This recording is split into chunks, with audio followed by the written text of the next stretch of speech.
और पश्चिम एशिया में शांति की उम्मीदें आखिर तौर पर दम तोड़ती नजर आ रही हैं। ईरानी न्यूज एजेंसी मेहर के हवाले से खबर यह आ रही है कि अमेरिका ने ईरान के 14 सूत्रीय शांति प्रस्ताव को एक बार फिर से खारिज कर दिया है। ट्रंप प्रशासन ने ईरान को अपना कड़ा लिखित जवाब भेजते हुए साफ किया है कि यह समझौता मुमकिन नहीं है। इस हाई प्रोफाइल डील के फेल होने की सबसे बड़ी वजह दोनों देशों की प्राथमिकताओं में एक गहरा टकराव है, जहां एक तरफ ईरान की मांग है कि परमाणु कार्यक्रम पर किसी भी चर्चा से पहले उसे अंतर्राष्ट्रीय सुरक्षा की पक्की गारंटी दी जाए, वहीं अमेरिका की दो टूक शर्त है कि ईरान को अपना परमाणु कार्यक्रम बिना किसी देरी के, बिना किसी शर्त के तत्काल तुरंत रोकना होगा। अब कूटनीति के गलियारों में चर्चा है कि शांति का रास्ता लगभग बंद हो चुका है। दोनों देशों के अड़ियल रवैये ने बातचीत की मेज को जंग के माहौल में, जंग के मैदान में तब्दील कर दिया है। जब संवाद के दरवाजे बंद हो जाते हैं तो हर समझौते की जगह शर्तें ले लेती हैं, तो केवल विनाश का रास्ता बचता नजर आ रहा है। मुज्तबा और ट्रंप के बीच ये तकरार अब केवल कूटनीतिक बयानबाजी नहीं, बल्कि एक बड़े सैन्य टकराव का अलार्म जैसा नजर आ रहा है। अब अमेरिका ने ईरान का 14 सूत्रीय प्रस्ताव खारिज कर दिया है। बहुत बड़ी खबर, 20 साल एनरिचमेंट रोके ईरान तो प्रस्ताव हमें मंजूर होगा। 20 साल तक एनरिचमेंट रोके तो ईरान का प्रस्ताव अमेरिका को मंजूर होगा। ताइवान पर कोई वादा डोनाल्ड ट्रंप ने नहीं किया है। चीन की तेल कंपनियों से हम प्रतिबंध हटाएंगे, डोनाल्ड ट्रंप ने ऑन बोर्ड इस बात को माना है।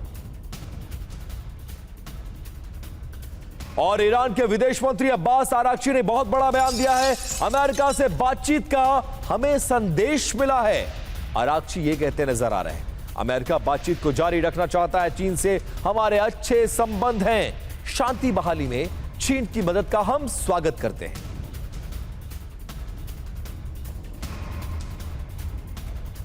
और ब्रिक्स देशों के विदेश मंत्रियों की बैठक के दौरान एक बहुत बड़ा राजनीतिक टकराव सामने आया।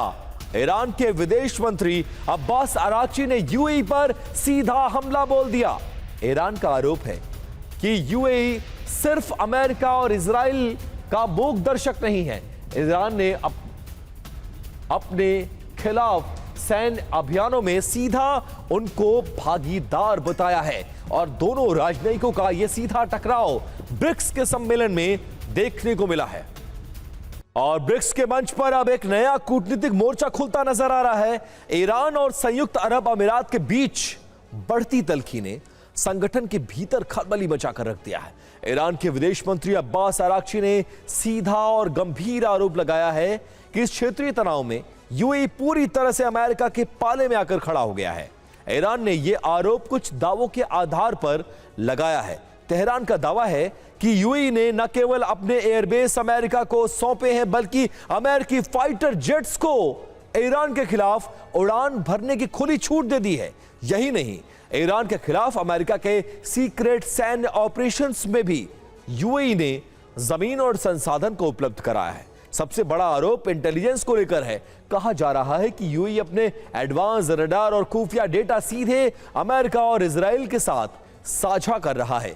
ईरान का मानना है कि जब अमेरिका पर हमले का खतरा बढ़ा तो यूएई ने अपने डिफेंस सिस्टम को अमेरिकी बेसों की ढाल बनाकर रख दिया है। ईरान यह भी आरोप लगाता है कि ब्रिक्स की बैठकों में भी यूएई का रुख लगातार ईरान विरोधी रहा है और वो हर उस प्रस्ताव का समर्थन कर रहा है जो तेहरान की घेरेबंदी करता है। और ईरान पर नए हमले को लेकर इजराइल से एक बड़ी खबर आ रही है। पहली खबर यह है कि नए ऑपरेशन की तैयारी की जा रही है। दूसरी खबर, ईरान का इंफ्रास्ट्रक्चर अब टारगेट पर होगा। तीसरी खबर, किसी भी वक्त हमले की आशंका बढ़ गई है। चौथी खबर, पहले से ज्यादा घातक अटैक इस बार किया जाएगा। पांचवी बड़ी खबर, नेतन्याहू और रक्षा मंत्री, इजरायली रक्षा मंत्री यह ऐलान करते नजर आए हैं।